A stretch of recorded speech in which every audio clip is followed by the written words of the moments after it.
जमींदार को कुछ समझ में नहीं आ रहा था। माला अपनी जिद पर कंटिन्यू अड़ी हुई थी। उसे कुछ समझ में नहीं आ रहा था वो क्या करे। उसने कुछ सोचा और कहा, ठीक है तुम जाओ, मैं बिरजू से मिलकर बात करता हूँ। जमींदार बिरजू के पास गया और बिरजू से कहा, सुनो, मेरी बेटी तुमसे बहुत प्यार करती है, पर मैं नहीं चाहता कि उसकी शादी मैं तुमसे करवाऊँ।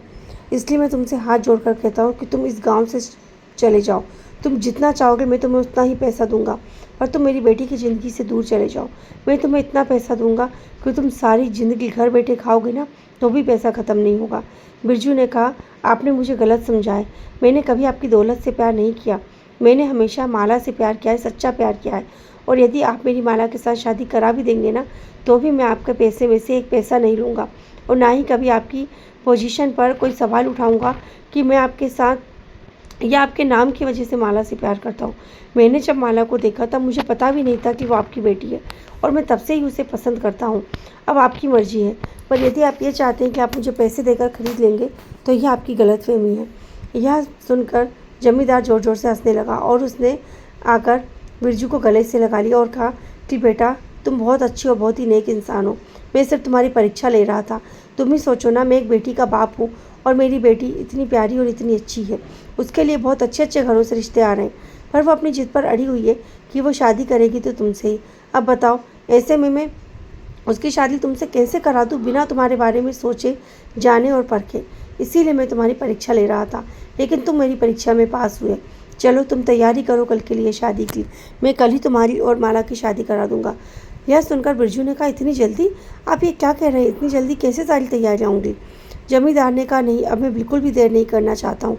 अब मैं तुम्हारी शादी कल ही करा दूंगा।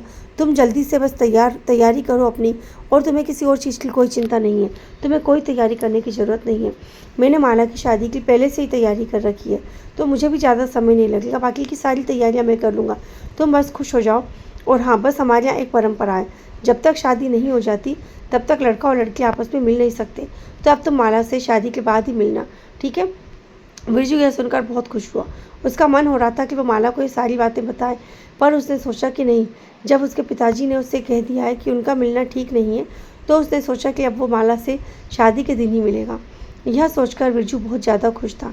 यहाँ जब आकर माला को उसके पिताजी ने सारी बातें बताई तो माला भी बहुत खुश थी। माला भी खुशी खुशी अपनी शादी की तैयारियों में जुट गई। उसे कुछ समझ ही नहीं आ रहा था।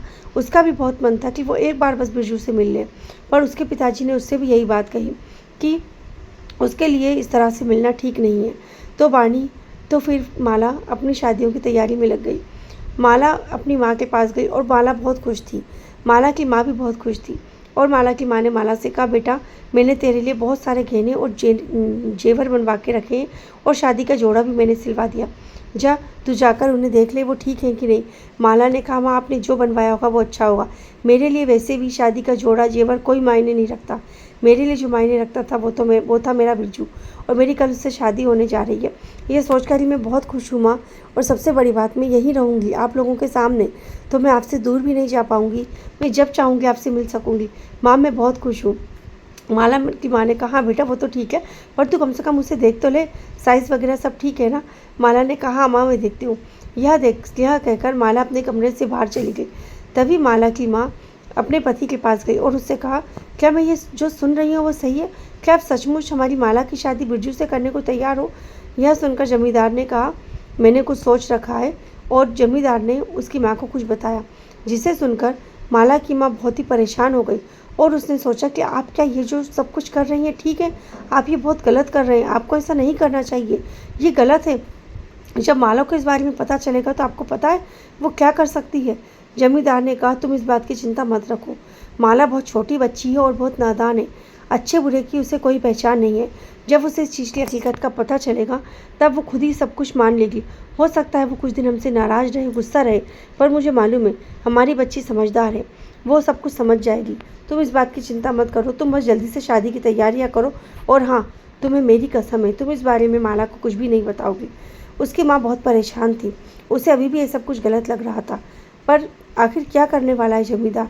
क्या वो वाकई में माला और बिरजू की शादी कराने वाला है या नहीं? यह सब कुछ जानने के लिए सुनते रहिए हमारे कहानी का आगे का भाग, नीम का पेड़। Thank you.